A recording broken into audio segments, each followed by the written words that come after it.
बिस्मिल्लाहिर्रहमानिर्रहीम। अस्सलाम वालेकुम नाज़रीन, आप यूट्यूब चैनल देख रहे हैं। मैं इमरान खान हूँ। सबसे पहले जो एक बड़ी खबर है मार्केट में फ्लोट कर रही है वो ये है कि आर्मी चीफ से मुलाकात की है बैरिस्टर गौहर ने और अली अमीन गंडापुर ने। कुछ सोर्सेज ने मुझे भी कंफर्म किया, कुछ सहाफ़ियों ने ये खबर दी, एजाज़ सैयद साहब ने ये खबर दी, फिर ANP की लीडरशिप है वो भी ये कह रही है। इसके अलावा कुछ फजल रहमान साहब की पार्टी के लोग हैं वो भी कह रहे हैं। गवर्नर खैबर पख्तूनख्वा ने भी कहा कि जो तरदीद कर रहे हैं बैरिस्टर गौहर वो गलत कर रहे हैं। बहरहाल जो अलग अलग मुलाकातें हुई उनके बारे में उन्होंने कहा जी उनके अंदर क्या हुआ मुझे नहीं पता। मैं इस हवाले से जो इन्फॉर्मेशन है आपके साथ शेयर करता हूँ। अभी एक स्टेटमेंट इमरान खान साहब ने दिया है। अमेरिका से एक बड़ा स्ट्रॉन्ग मैसेज आया है पाकिस्तान की एस्टेब्लिशमेंट को और हुकूमत को। वो मैसेज क्या है? पाकिस्तानियों ने डोनाल्ड ट्रंप को एक ख़त लिखा है, लेकिन अब तक की जो सबसे बड़ी डेवलपमेंट है इस वक्त वो ये है कि गज़ा में जंगबंदी हुई है और ये बहुत बड़ी डेवलपमेंट है आज की। गज़ा में आपको पता है कि गुज़िश्ता लगभग 1.25 साल से ज़्यादा हो गया है एक जंग चल रही है। इसराइल ने वहाँ पे हमला किया गज़ा के ऊपर और बहुत सारे मुसलमानों को शहीद किया, जिनमें बच्चों की बहुत बड़ी तादाद है। हज़ारों की तादाद में बच्चे शहीद हुए हैं। ख़वातीन भी, स्कूलों और अस्पतालों को भी निशाना बनाया गया। फिर जवाबी कार्रवाई के अंदर इसराइली भी जो हैं वो भी मारे गए और दोनों तरफ यरगमाली मौजूद हैं, दोनों तरफ कैदी मौजूद हैं। अब इस सूरत हाल के अंदर जो है वो गज़ा में जंगबंदी हुई है। अब जंगबंदी के हवाले से तो गज़ा में खुशियाँ हैं, लोग वहाँ पे जश्न मना रहे हैं, आतिशबाजी भी की गई। लोगों को बड़े लंबे अरसे के बाद ऐसा वक्त नसीब हुआ कि अब वो अमन के साथ रह सकते हैं और इस जंगबंदी को ऐसा सोचा जा रहा है कि शायद ये लंबे अरसे तक चलेगी, क्योंकि डोनाल्ड ट्रंप ने यह कहा था कि वो गज़ा में जंग बंद करवाएगा। मैं आपको ये पहले बता रहा हूँ कि डोनाल्ड ट्रंप ने कहा था और एक मरतबा नहीं कहा था, उसने कई मरतबा ये बात की थी। एक खुबैब नाम का एक बड़ा ज़बरदस्त फाइटर है जो केज के अंदर वाली फ़ाइट करता है और उस फाइटर ने भी जब डोनाल्ड ट्रंप से मुलाकात की थी तो उसने यही पूछा था कि क्या आप गज़ा में जंग को रोक देंगे। तो उन्होंने कहा जी कि मैं गज़ा में जंग को रोक दूंगा। तो डोनाल्ड ट्रंप ने अपनी कमिटमेंट पूरी की अपने आने से पहले और इसमें नेतन्याहू किसी सूरत भी इस जंग को रोकना नहीं चाहता था, लेकिन एक तरह से गिच्ची से पकड़ के इस जंग को रोका है डोनाल्ड ट्रंप ने। और जो वार्निंग है, कुछ सोर्सेज के मुताबिक लोग ये क्लेम कर रहे हैं अमेरिका में कि बाकायदा डोनाल्ड ट्रंप की जो नई इंतज़ामिया है उन्होंने कहा कि डोनाल्ड ट्रंप के आने से पहले पहले जंग बंदी का ऐलान किया जाए हर हाल में। और नेतन्याहू को मजबूर किया गया वो काम करने के लिए जिसके लिए पूरी दुनिया ने दबाव डाला, लेकिन वो इस काम के लिए तैयार नहीं हो रहा था। अब इस वक्त जो है गज़ा में लोग खुश हो रहे हैं। बहुत बड़ी तादाद में जो इमदादी काफ़िले हैं वो गज़ा की जानिब रवाना हो रहे हैं ताकि लोगों की बहाली का काम किया जा सके। उम्मीद करते हैं कि ये जंगबंदी जो है वो मुस्तकिल होगी और दोबारा गज़ा के अंदर ऐसी सूरत हाल नहीं होगी और आलमी ताकतें या पूरी दुनिया मिलकर अक़वाम मुत्तहिदा के प्लेटफॉर्म से फ़लस्तीन का मसला हल करेगी। फ़लस्तीनियों को जो है वो उनका हक़ मिलेगा। तो कतरी वज़ीर आज़म ने इसकी अनाउंसमेंट की है और जब इसकी अनाउंसमेंट हुई तो इसके अंदर मिस्र, अमेरिका और कतर जो है वो इसके अंदर 3 ज़ामिन हैं इस जंगबंदी के हवाले से और इसका इतलाक़ 19 जनवरी से होगा। हमास और इसराइल के साथ जंगबंदी के मराहिल पर अमल दरामद होगा। दोनों तरफ के जो कैदी हैं वो भी वापस किए जाएंगे और कतरी वज़ीर-ए-आज़म ने कहा कि हम गज़ा में अपने भाइयों को तनहा नहीं छोड़ेंगे। तवक्को है कि मुआहिदा एतवार से नाफजुल अमल हो जाएगा, वक्त का ऐलान बाद में किया जाएगा। और उन्होंने कहा कि मुआहिदे के पहले मरहले में इसराइली यरगमालियों और फ़लस्तीनी कैदियों की रिहाई होगी। मुआहिदे के पहले मरहले में बेघर अफराद के घरों को उनकी वापसी होगी और आहिस्ता आहिस्ता जो है वो फिर ज़ख्मियों को निकाला जाएगा, मरहम पट्टी की जाएगी, गज़ा की पट्टी से इलाज की सहूलियात जो है वो फराम की जाएंगी और तमाम फ़रीक़ैन पर अपने वादों को पूरा करने पर उन्होंने कहा जी कि हम ज़ोर देते हैं। अब ये जो जंगबंदी हुई है इससे दुनिया को उम्मीद है कि जो मिडल ईस्ट है वहाँ पर दोबारा ऐसी सिचुएशन ना बने। डोनाल्ड ट्रंप को एक ख़त पाकिस्तानियों ने लिखा है, वो ख़त क्या है वो मैं आपको बाद में पढ़ के सुनाता हूँ। पहले इमरान खान साहब का स्टेटमेंट वो इस मौके पे बहुत इंपॉर्टेंट है, क्योंकि देखिए अगर आर्मी चीफ से मुलाकात हो रही है इमरान खान साहब की पार्टी के लोगों की, जो कि रिपोर्ट हो रही है, अब उसको डिनाई किया जा रहा है बैरिस्टर गौहर की जानिब से। तो उन्होंने पहले बहुत सारी चीज़ें डिनाई की लेकिन बाद में पता चला कि वो गलत थी और इसी तरह से बहुत सारी चीज़ें आर्मी हमेशा डिनाई करती है। वो ये कहते हैं कि हमारा सियासत में कोई किरदार नहीं है, लेकिन हमेशा उन्हीं का सियासत में सबसे ज़्यादा किरदार निकलता है। तो दोनों फ़रीक़ैन के ऊपर आप एतबार नहीं कर सकते। लेकिन इमरान खान साहब इस वक्त किस मोड के अंदर है ज़रा उनका स्टेटमेंट आप सुन लें। इमरान खान ने कहा कि पूरी पार्टी को हदायत करता हूं कि 8 फरवरी को यौम स्याह मनाया जाए। उसकी तैयारियां आज से ही शुरू कर दी जाएं। जिस शख्स ने तहरीक इंसाफ से बल्ले का निशान और इलेक्शन छीनने की कोशिश की वो तारीख कब्रिस्तान में गुम है। Chief election commissioner Sikandar Sultan Raja की मुद्दत भी कल खत्म हो रही है। अगर आर्टिकल 6 इस मुल्क में किसी पर लगाना चाहिए तो वो सिकंदर सुल्तान राजा पर लगाना चाहिए। यही बंदा है, इसने अवाम के मैंडेट को चोरी किया और कादी फायद ईसा ने इस इंतखाबी फ्रॉड को तहफ़्फ़ुज़ फराहम किया। हमारा मकसद पाकिस्तान में शफाफ इंतखाबात, आइन और जमहूरियत की बहाली है। हम चाहते हैं मुल्क में जमहूरियत बहाल हो और कानून की हुक्मरानी वापस आए। मुल्क में मुअत्तल बुनियादी इंसानी हुकूक दोबारा बहाल हो।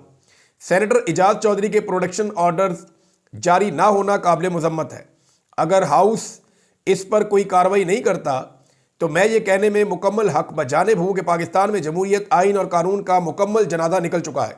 अदलिया, पुलिस, एजेंसियों, FIA सबको अपने असल कामों से हटाकर सिर्फ पाकिस्तान तहरीक इंसाफ को कुचलने पर लगा दिया गया है। ऐसा महसूस होता है कि एक आमिर का हुक्म ही मुल्क में कानून है, जबकि आइन और मुंतखब नुमाइंदों की कोई वक़्त नहीं रह गई।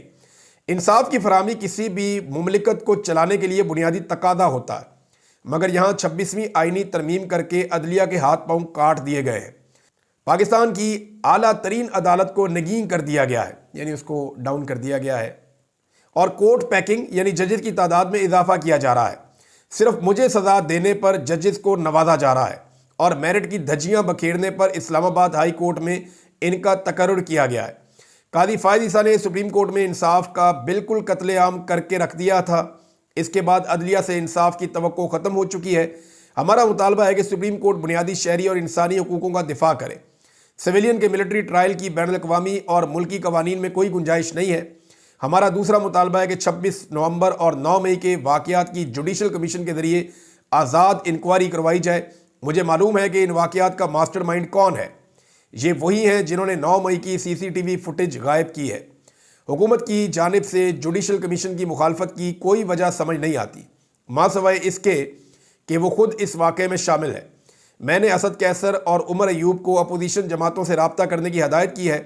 अपोजिशन जमातों से रब्ता करके उन्हें मुज़ाकराती अमल और हमारी सियासी पोजीशन से मुताल्लिक एतमाद में लिया जाए। फॉर्म 47 के तहत वजूद में आने वाली हुकूमत अवाम के दुखों का मदावा नहीं कर सकती। पूरे पाकिस्तान में बलूचिस्तान मॉडल नाफिज कर दिया गया है। जब तक बलूचिस्तान में मुंतखब लोगों की हुकूमत नहीं आएगी, हालात पुरसकून नहीं होंगे। बलूचिस्तान में रियासती जुल्म काबिल मजम्मत है। अवामी मसाइल का हल कभी भी बंदूक और फौज नहीं होता। यही मामला अब बाकी मानदा मुल्क का भी हो चुका है। मुझ पर दबाव डालने के लिए अलकादर जैसे झूठे मुकदमात बनाए गए हैं। पाकिस्तान में जिन्होंने अरबों रुपए चोरी किए वही हुक्मरान बन गए हैं, सिर्फ इसलिए कि उन्होंने डील की। नवाज शरीफ के बेटे ने 9 अरब का फ्लैट मलिक रियाज को 18 अरब में बेचा। सवाल तो यह है कि नवाज शरीफ के बेटे के पास 9 अरब रुपए कहां से आए। पनामा में इनसे जो रसीदें मांगी गईं वो आज तक नहीं दी गई। कादी फायद ईसा के साथ मिलकर हुदैबिया पेपर मिल्स में अरबों रुपए की मनी लॉन्ड्रिंग माफ करवाई गई। नैब तरामीम बहाल करके कादी फायद ईसा ने म्यूचुअल लीगल असिस्टेंस की कानूनी हैसियत को ख़त्म किया, क्योंकि वो खुद इसके बेनिफिशरी थे।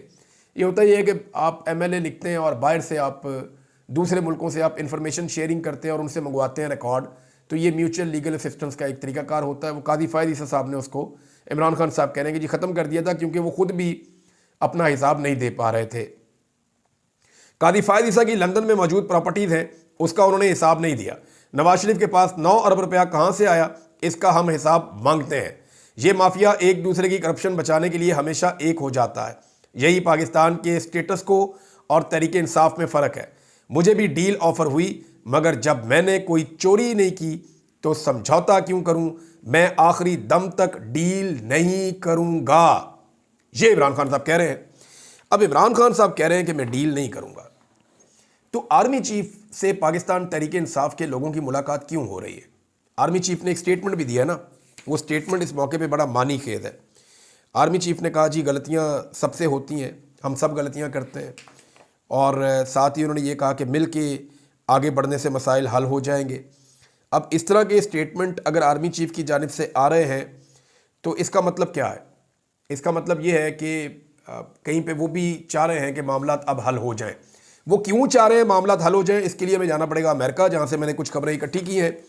और पहली खबर ये है कि जो अमेरिका में ओवरसीज़ पाकिस्तानी है, मैं अभी नाम नहीं लूँगा बंदे का, इन्होंने मुलाकात की है। इनकी एक्चुअली जो लारा ट्रंप है उनसे रब्ता रहता है और ज़्यादा रब्ता रहता है डोनाल्ड ट्रंप जूनियर से। तो डोनाल्ड ट्रंप जूनियर जो है वो पाकिस्तानी जो डायस्पोरा है अमेरिका में, उनके साथ ज़्यादा कनेक्टेड है।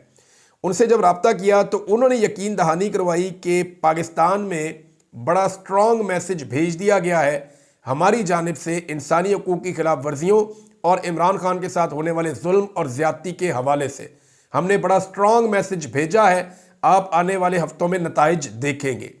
ये डोनाल्ड ट्रंप के बेटे डोनाल्ड ट्रंप जूनियर के हवाले से मुझे ओवरसीज़ पाकिस्तानियों ने दावा करते हुए बताया कि जनाब ये बात हुई है और फलां बंदे की बात हुई है।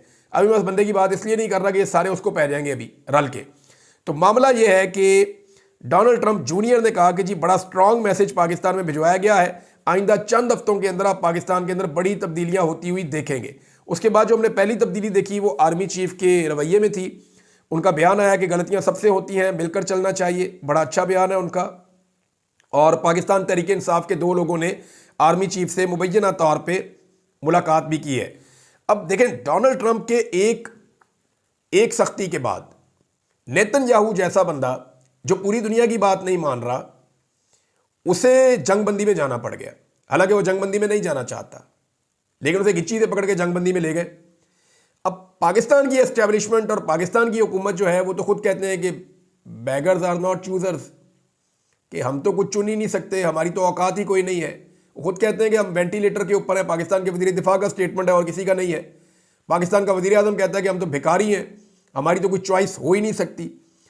और पाकिस्तान की मिलिट्री एस्टेब्लिशमेंट का ये रिकॉर्ड है 70 साल में कि अमेरिका से आने वाले हर हुक्म की तामील जो है वो फ़र्ज समझ के की गई है। कभी भी अमेरिका के किसी हुक्म की तामील में किसी किस्म की कोताही पाकिस्तान की मिलिट्री एस्टेब्लिशमेंट ने आज तक नहीं की। अब यहाँ पे मुलाकात हो जाती है आर्मी चीफ की पाकिस्तान तहरीक इंसाफ के लोगों के साथ। दूसरी तरफ इमरान खान साहब क्या कह रहे हैं?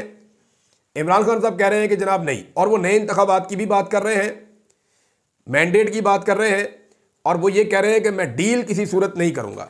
अब मेरे पास जो खबरें हैं जो पाकिस्तान तहरीक इंसाफ से मुझे मिली, उसमें इमरान खान साहब ने ये कहा सबको कि ठीक है, जुडिशल कमीशन बनने दो ना, पहले ज़रा जुडिशल कमीशन बन जाए, और जुडिशल कमीशन बनने के बाद मेरे जितने वर्कर हैं और लीडर हैं ज़रा वो बाहर आ जाए, उसके बाद फिर मैं अपनी बात करूंगा कि मैंने हाउस अरेस्ट होना है या नहीं होना, वो बात की बात है। उसको बाद में देखेंगे कि मैंने यहाँ से आज़ाद होना है या मैंने हाउस अरेस्ट होना है। ये इमरान खान साहब ने जो है वो अपनी लीडरशिप को कहा। कुछ सवालात यहाँ पे पैदा हो जाते हैं कि पाकिस्तान तहरीक इंसाफ को ऑफर क्या किया जा रहा है और उनसे डिमांड क्या की जा रही है। अच्छा, जो पाकिस्तान तहरीक इंसाफ से डिमांड्स हैं, पहले मैं वो आपको बता देता हूँ। एक तो ये है कि जी इमरान खान साहब को हम छोड़ना चाहते हैं, लेकिन उसमें कुछ गारंटियां हैं जो हमें दी जाए। अब वो गारंटियां मांगी जा रही हैं। उनमें एक गारंटी ये है कि जो मिलिट्री एस्टेब्लिशमेंट के ख़िलाफ़ एक पाकिस्तान के अंदर सेंटीमेंट्स हैं, उनको नीचे लाने में पाकिस्तान तहरीक इंसाफ मदद करेगी, और एस्टेब्लिशमेंट के ऊपर जो है वो तनकीदी सिलसिला बंद होगा। और साथ ये भी है कि अदालतों और इलेक्शन ट्रिब्यूनल्स के मामले में जो एस्टेब्लिशमेंट है वो अपना दबाव बिल्कुल ख़त्म कर देगी। और इसके साथ साथ ये भी कहा है कि इदारे और इदारे की लीडरशिप पे खान साहब खुद कोई बात नहीं करेंगे। और जुडिशल कमीशन इमरान खान के बाहर आने से पहले इसलिए बनाना पड़ेगा हर हाल में कि अगर इमरान खान साहब बाहर आ गए और जुडिशल कमीशन ना बना हुआ तो इमरान खान साहब को ना चाहते हुए भी एक तहरीक चलानी पड़ जाएगी। क्योंकि देखें, ये जो 26 नवंबर वाला मामला है ना, आप गौर करें कि जब से 26 नवंबर का कत्लेआम हुआ उसके बाद से इमरान खान साहब के ट्वीट बड़े तल्ख हो गए, उनके जुमले बड़े सख्त हो गए, और वो बैक फुट पे जाने की बजाय फ्रंट फुट पे आ रहे हैं। उन्हें इस बात की बड़ी तकलीफ है। अब ये बात सारे जानते हैं कि अगर इमरान खान साहब को रिहा किया गया और जुडिशल कमीशन ना हुआ तो इमरान खान साहब के पास एक बड़ा जवाब होगा एक तहरीक खड़ी करने का, और वो तहरीक खड़ी कर देंगे। लिहाजा पहले जुडिशल कमीशन बनाया जाए ताकि इमरान खान साहब को इस मामले में मुतमईन रखा जाए। जी 9 मई पे भी हो रहा है काम, 26 नवंबर पे भी हो रहा है काम, तो ये 2-3 महीने काम चलता रहेगा। तो खान साहब आप बाहर तो आ गए, लेकिन इन मामलात को लेकर आपने कुछ नहीं करना। ऑफर ये किया जा रहा है आप निकले बाहर, जितने मर्जी जलसे जुलूस आप करें। आपने इलेक्शन लड़ना है तो आप अदालत के जरिए से अपनी रास्ता निकाल के आप इलेक्शन लड़के अपोजिशन में आना चाहते हैं, वहाँ पे आए। हम ट्रिब्यूनल के ऊपर और किसी और जगह पे कोई दबाव नहीं डालेंगे। वो तो वैसे ही सारा खाना खराब ही कर दिया है, रिटायर्ड जज लगा दिए ट्रिब्यूनल्स के अंदर। वहाँ पाकिस्तान तहरीक इंसाफ को उनकी सीटें तो वापस मिलने वाली है नहीं, वरना उनको 80-90 सीटें उनकी वापस मिल जाती। वो पाकिस्तान में इंडिपेंडेंटली अकेले ही अपनी हुकूमत बना लेते। मखसूस नशिस्तें जो है वो पाकिस्तान तहरीक इंसाफ को मिल जाएंगी। और इसके अलावा ये है कि इमरान खान साहब जलसे जुलूस करेंगे लेकिन कोई धावा नहीं बोलेंगे। ये भी कहा गया कि जनाब आपने आके हुकूमत गिराने की कोशिश नहीं करनी ताकत के बलबूते पे। अब इमरान खान साहब मांग रहे हैं जी इलेक्शन, और बात हो रही है इलेक्शन पे। कुछ खबरें इस्लामाबाद की मार्केट में फ्लोट कर रही हैं और उनमें अगले साल फरवरी की एक तारीख आ रही है कि जनाब फरवरी 2026 के अंदर इलेक्शन हो जाएगा, यानी आज से 1 साल के बाद। तो क्या वाकई फरवरी 2026 में इलेक्शन हो जाएगा और इमरान खान साहब इस पर मान जाएंगे? कभी आपने यानी इस पर गौर करें, आपके फरवरी 2026 की डेट ही क्यों आ रही है? इसकी एक रीज़न है और ये रीज़न बड़ा इंपॉर्टेंट है। देखें, आर्मी चीफ को रिटायर होना था 29 नवंबर 2025 को, यानी इस साल 29 नवंबर 2025 को उन्हें रिटायर होना था। अगर कहीं नवंबर में हुकूमत ख़त्म हो जाती है शुरू में और निगरान हुकूमत रहती है तो वो सेफली अपना ये जो टाइम है इसको गुजार लेंगे और 2 साल की एक्सटेंशन उनके पास पहले ही मौजूद है। तो अगर वो फरवरी में इलेक्शन करवाते हैं तो इसका मतलब है ये जो आर्मी चीफ है ये इनकी मुद्दत अगले 2 साल के लिए पक्की हो जाएगी और इनको 5 साल पूरे करने से रोकना फिर मुमकिन नहीं रहेगा। लेकिन अगर इलेक्शन पहले हो जाते हैं तो याद रखें, आइन में तरमीम नहीं हुई, सिर्फ एक कानून के मदद से आर्मी चीफ की मुद्दत मुलाजमत को 3 साल से बढ़ा के 5 साल किया गया है और एक दूसरे कानून की मदद से उनको वापस 3 साल भी किया जा सकता है। तो इस सूरत में जो है ये वाली हुकूमत तो करेगी नहीं। यानी इस वक्त जो शहबाज शरीफ की हुकूमत है और इसमें इत्तेहादी हैं जनाब पीपल्स पार्टी वाले और सदर पाकिस्तान बने हुए जरदारी साहब, तो यहां पे तो इस तरह का कोई काम नहीं होने जा रहा कि ये दोनों मिलकर कोई ऐसा कर दें कि जनाब वो जो कानून इन्होंने बनाया उस कानून को वापस कर दें और कानून को वापस करके जो आर्मी चीफ की मुद्दत मुलाजमत 5 साल की है उसको वापस 3 साल कर दें। तो ये ऐसा कुछ करने वाले नहीं है। तो मेरे ख्याल में जो एस्टेब्लिशमेंट है वो ये सोचेगी कि अगर आर्मी चीफ की मुद्दत मुलाजमत 5 साल ही रखनी है और जनरल आसिम मुनीर ने कंटिन्यू करना है तो उसके लिए ज़रूरी है कि नवंबर में जाके कहीं अक्टूबर नवंबर में हुकूमत जो है उसका तख्ता उल्टे, फरवरी में इलेक्शन हो 3 महीने के बाद और नवंबर जो है वो निगरान हुकूमत के साथ निकल जाए ताकि जो है वो ना रहेगा बांस और ना बजेगी बांसुरी। बाकी आप लोग ज़्यादा समझदार हैं। अब जनाब अमेरिका में जो डोनाल्ड ट्रंप की हुकूमत आई है उनको पाकिस्तानियों ने ख़त लिखा है और इसके ऊपर वोटिंग भी हो रही है। अब जो ख़त है वो मैं आपको पढ़ के सुना देता हूँ। मोहतरम सदर मुंतखब ट्रंप साहब, पाकिस्तानी अमरीकी कम्युनिटी और दुनिया भर के पाकिस्तानियों की जानिब से हम आपको अमेरिका के 47वें सदर के तौर पर आपकी तारीखी इंतखाबी मुहिम की कामयाबी पर मुबारकबाद देने के लिए ख़त लिख रहे हैं। जंगों को ख़त्म करने और बाइडन इंतज़ामिया के ज़रिए होने वाले नुकसानात को ख़त्म करने पर आपकी मुसलसल तवज्जो हमारी कम्युनिटी के साथ एक बेमिसाल अंदाज में गूंज रही है। यानी आप जंगें भी ख़त्म कर रहे हैं और जो बाइडन ने नुकसान दिया उसको भी आप ख़त्म कर रहे हैं। जैसा कि आप सदारत संभालने की तैयारी कर रहे हैं, हम इस मौके से फ़ायदा उठाते हुए एक ऐसे मामले को आपकी तवज्जो में लाना चाहते हैं जो 10 लाख से ज़्यादा मजबूत और परवान चढ़ती पाकिस्तानी अमरीकी कम्युनिटी के दिलों के बहुत करीब है। पाकिस्तान में ज़वाल पजीर जमहूरियत की हालत और पाकिस्तान की फ़ौज की तरफ से साबिक वज़ीर-ए-आज़म इमरान खान की मुसलसल गैर कानूनी कैद, जिसने बाइडन इंतज़ामिया की खामोशी से मंजूरी के साथ मुल्क पर आमराना कंट्रोल नाफिज कर दिया है। ये जो बाइडन का भी जिक्र कर दिया कि जो बाइडन ने और पाकिस्तानी मिलिट्री एस्टेब्लिशमेंट ने मिलकर ये सारा कुछ पाकिस्तान में किया है। इस खत के मुताबिक आपके एजेंडे की शदीद मुखालफत करने वाले कौमी सलामती के बहुत से ताकतवर अशराफिया ने भी इमरान खान के खिलाफ ऐसी ही कोशिश शुरू की। वो बाइडन के दौर की पॉलिसी का शिकार है जिसमें दुनिया भर के रहनुमाओं को निशाना बनाया गया है, जिन्होंने यूक्रेन में तनाज़ा जैसे मामलात पर गैर जानिबदारी की तलाश समेत उनके हुक्म को चैलेंज किया। इमरान खान ने कहा था ना, मैं गैर जानिबदार रहूंगा, मैं इसका हिस्सा नहीं बनूंगा, और चैलेंज किया था बाइडन के इस कदम को। बाइडन इंतजामिया ने फौजी हुकूमत के ओहदेदारों को इमरान खान की नापसंदीदगी का इशारा देकर पाकिस्तानी आबादी और तारकीन वतन के बड़े हिस्सों को अलग कर दिया और फिर उनकी बरतरफी यानी हमसे अलग थलग होकर अपना फैसला किया और इमरान खान साहब की हुकूमत गिरा दी।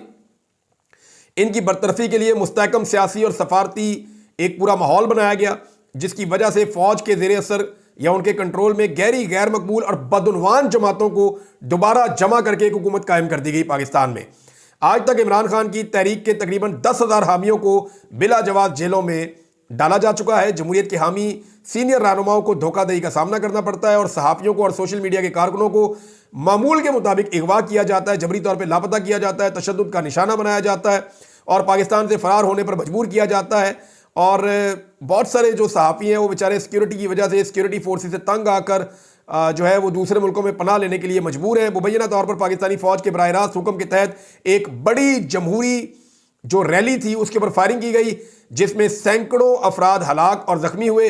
और फिर डॉक्टरों और मुतासरीन के अहल खाना को डरा धमका, डॉक्टरों को धमकाया, मुतासरीन को, उनके अहल खाना को डराया और जुर्म को छुपाने की कोशिश की गई। मुमताज़ फैशन डिज़ाइनर और अमरीकी शहरी खदीजा शाह के मामले में, यानी उन्होंने कहा जी अमेरिकन शहरी थी, इनके लिए आवाज़ उठानी थी। बाइडन इंतज़ामिया ने उनकी वकालत करने से भी इनकार कर दिया था और दुनिया को ये इशारा दिया था कि अमरीकी शहरियों का तहफ़्फ़ुज़ भी फ़ौज के तहफ़्फ़ुज़ से कम तरजीह रखते हैं। पाकिस्तान के अंदर जो मर्जी करे पाकिस्तान की फ़ौज, ये उन्होंने लिखा है उसमें। उन्होंने कहा जी कि कई दहाइयों से पाकिस्तानी फ़ौज और बदनवान सियासी अशराफिया ने पाकिस्तानी अवाम में अमरीका मुखालिफ जज्बात फैलाए हुए हैं और अरबों रुपए अमेरिका मदद करता है, लेकिन इसके बावजूद जो है अमेरिका के खिलाफ पाकिस्तान में नारे लगते हैं। अमेरिका तरक्की और जंग के नाम पे अमेरिका को लूटा गया है पाकिस्तानी अशराफिया की जानिब से, और बड़े पैमाने पर हासिल करने वाले अशराफिया में बहुत सारे आप और इमरान खान समेत जमहूरी तौर पर मुंतखब होने वाले रहनुमाओं के सबसे ज़्यादा नाकदीन में शामिल हैं। उन्होंने कहा जी कि पाकिस्तानी अशराफिया अमेरिका से पैसे लेती है और यहाँ पाकिस्तान के अंदर जो है वो अमेरिका के खिलाफ जज्बात को भड़काती है, उसको फैलाती है। अमरीकी टैक्स दहिंदगान और पाकिस्तानी अवाम दोनों को तरक्की और जंग के नाम पर लूटा गया है, दहशतगर्दी के नाम पर लूटा गया है। पाकिस्तान और अमरीकी बड़े पैमाने पर हासिल करने वाले इन्हीं अशराफिया में से बहुत से आपसे और इमरान खान से मुखालफत भी रखते हैं। उन्होंने कहा दफ्तर में आपकी जो वापसी हो रही है, इसमें पाकिस्तानी जो कम्युनिटी है जो अमेरिका में रहती है उसमें उम्मीद पैदा हुई है, जोश पैदा हुआ है। हमें यकीन है कि आप बाइडन दौर की जो पॉलिसीज़ हैं कि पाकिस्तान में फ़ौजी हमायत याफ्ता हुकूमत की उन्होंने हमायत की है, उनको आप वापस पलट देंगे और जमहूरियत को बहाल करने में मदद देंगे और इमरान खान की रिहाई गैर मुनसिफाना हिरासत की शक्ल के साथ साथ हकीकी और काबिल तस्दीक इंतखाबी नताइज को तस्लीम करना, यानी नताइज वही है ना जो अवाम ने वोट डाले उसके मुताबिक होना चाहिए। ह्यूमन राइट्स की बात कर रहे हैं और साथ ही साथ जो पाबंदियों का जिक्र किया जाता है कि वीज़ा पाबंदियाँ लगाई जाए, आला ओहदेदारों के असासे मुंजमद किए जाएँ और खसूसी तौर पर नामजद शहरियों को SDN के ओहदों US एड की फंडिंग में जो है वो भी उनको ना दी जाए और अमरीकी फ़ौजी तरबियत की मुअत्तली भी की जाए। यानी वो ये कह रहे हैं कि जो लोग इसके अंदर शामिल हैं उन इंडिविजुअल्स को सज़ा दी जाए जिन्होंने पाकिस्तान के अंदर इंसानी हकूक़ की खिलाफ वर्जियाँ की हैं। और उन्होंने कहा जी कि पाकिस्तान के अंदर ये इक़दाम करके अमेरिका अरबों डॉलर खर्चने नहीं पड़ेंगे, बल्कि पाकिस्तानियों के दिल अमेरिका जीत सकता है। इमरान खान इस वक्त पाकिस्तान का सबसे मकबूल रहनुमा है। आपको पाकिस्तानी अवाम के साथ ताउन करना चाहिए और ताल्लुकात जो है पाकिस्तान के और अमेरिका के इससे बेहतर होंगे। और इस वक्त खित्ते में अमेरिका को अच्छे दोस्तों की और काबिल एतमाद दोस्तों की ज़रूरत है, तो आप पाकिस्तानियों के साथ बेहतर ताल्लुकात बना सकते हैं। ये ट्रंप को जनाब इन्होंने लेटर लिखा है। बिलावल का दावतनामा जो है उसकी कली खुल गई है। अमेरिका ने जो दावतनामे दिए हैं वो नाम भी छप गए हैं बंदों के जो डिग्निटीज आ रही हैं। बिलावल साहब की तरह अगर जाएंगे भी तो वो पैसे दे के आ जाते होते हैं लोग, लेकिन वो 1.5 लाख बंदा जो पीछे खड़ा होता है उनके बीच में कहीं खड़े हो सकते हैं। तो बिलावल से बहुत बेहतर दावतनामा जो है वो सलमान अहमद साहब के पास है जो इमरान खान साहब के दोस्त हैं। तो नाज़रीन इसको यहाँ रोकते हैं, वीलॉग को टाइम बहुत लंबा हो गया, मेरे पास इन्फॉर्मेशन काफ़ी सारी अगली वीलॉग में देता हूँ। अब तक के लिए इतने, अपना ख्याल रखिएगा, अपने चैनल का भी। अल्लाह हाफ़िज़।